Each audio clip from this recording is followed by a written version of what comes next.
திண்டுக்கல்லில் அரிசி கடைக்குள் தமிழக அரசால் தடை செய்யப்பட்ட லாட்டரி விற்பனை படுஜோராக நடைபெறுவது நியூஸ் தமிழ் நடத்திய கள ஆய்வில் வெளிச்சத்திற்கு வந்துள்ளது. இது தொடர்பான விவரங்களை வழங்குகிறார் நமது செய்தியாளர் பிரேம்குமார். வணக்கம். மேலும் விவரம்.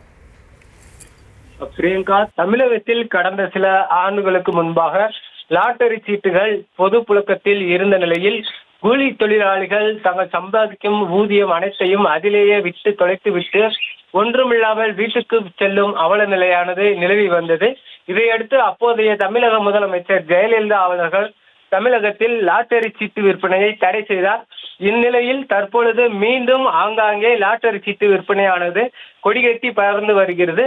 குறிப்பாக திண்டுக்கல் தாலுகா காவல் நிலைய எல்லைக்குட்பட்ட ஏர்போர்ட் நகர் பகுதியில் அமைந்திருக்கும் வணிக வளாகத்தில் அரிசி கடை போன்ற தோற்றத்தை ஏற்படுத்தி அங்கு 4-5 மூட்டைகள் அரிசியை வைத்து உள்ளே ஒரு அலுவலகம் போன்று ஏற்படுத்தி தினசரி கள்ள லாட்டரியானது படுஜோராக விற்பனை செய்யப்பட்டு வருகிறது.